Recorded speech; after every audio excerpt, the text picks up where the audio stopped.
Hello students, good morning. बेटा, आज हम 7वीं कक्षा में व्याकरण में संधि पढ़ेंगे। बेटा, संधि का अगर हम सामान्य अर्थ लें तो संधि का अर्थ है समझौता।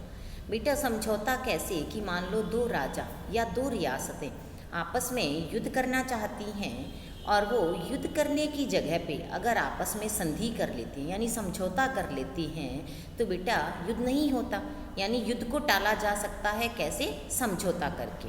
तो बेटा ये था संधि का सामान्य अर्थ। और अगर व्याकरण की दृष्टि से हम संधि का अर्थ लें तो संधि का अर्थ होता है मेल। देखिए बेटा, संधि शब्द सम उपसर्ग धा धातु से बना है। अब मैंने अभी आपको कहा कि संधि का अर्थ मेल। मेल कैसे? देखिए बेटा, अत्यंत पास में आए हुए दो वर्णों के मिलने से उनमें जो परिवर्तन होता है उसे संधि कहते हैं। ये संधि की परिभाषा है बेटा कि अत्यधिक निकट जो दो वर्ण होते हैं उनका जो मेल होता है और उनसे जो परिवर्तन होता है उसे हम संधि कहते हैं।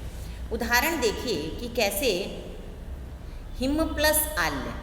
अभी मैंने आपको कहा कि मेल। मेल कैसे कि हिम पूर्व पद है और आल्य बेटा उत्तर पद है। ये दो पद हैं और इन दोनों पदों को मिलाने से एक पद बनता है, उसको हम क्या कहते हैं? संधि। हिम प्लस आल्य से क्या बना? हिमालय। तो हिमालय क्या है बेटा? हमारा संधि शब्द है। ठीक है, लेकिन ये हिमालय संधि शब्द है और हिम प्लस आल्य क्या है? बताओ बेटा, अगर कोई बच्चा बता सकता हो तो कि हिम प्लस आल्य क्या है। अभी हमने कहा कि बेटा मेल संधि है, तो बेटा उस मेल को यानी अलग करना, पदों को अलग करना, हिम प्लस आल्य ये क्या है? हमारा संधि विच्छेद। यानी पदों को अलग करना संधि विच्छेद और पदों को इकट्ठा करना, जोड़ना, उनको क्या है? मेल, संधि है। देखिए अगला उदाहरण है बेटा वाक प्लस ईशे। अब वाक प्लस ईशे में पूर्व पद के अंत में क है और ये क बेटा उत्तर पद के प्रथम वर्ण में अगर स्वर होता है तो इस क का तीसरा वर्ण यहाँ हो जाता है। तो क का तीसरा वर्ण क्या है? ग।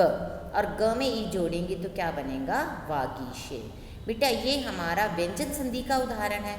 अगर यहाँ पूर्व पद के अंत में म में अ स्वर है तो वो स्वर संधि, क व्यंजन है तो वो व्यंजन संधि। और अगला उदाहरण है बेटा विसर्ग संधि का। देखिए इतः, पूर्व पद के अंत में क्या है? विसर्ग, और ये विसर्ग संधि का उदाहरण है बेटा इतः प्लस ततः।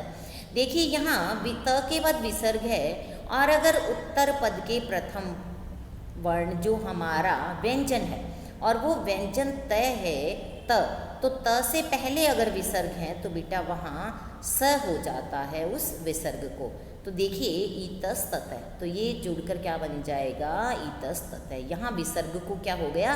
स। क्यों हो गया? क्योंकि त से पहले अगर विसर्ग आता है तो वहाँ त को क्या है? स हो जाता है। ये है बेटा स्वर, व्यंजन और विसर्ग संधि के उदाहरण। देखिए हमारे पास बहुत उदाहरण है, उदाहरण हम दे सकते हैं। हिम प्लस आल्य, देव प्लस आल्य, विद्या प्लस आल्य स्वर संधि के उदाहरण। वाक प्लस ईशे, जगत प्लस नाथ है, सत्य प्लस जन है, ये व्यंजन संधि के उदाहरण है। इसी तरह से इतः प्लस ततः ये व्यंजन विसर्ग संधि है। और सह प्लस अपि, रामः प्लस अवदत्, वहाँ विसर्ग को ओ हो जाता है, सो अपि सो अवदत्, और अ क्या है? अवग्रह चिन्ह बन जाता है।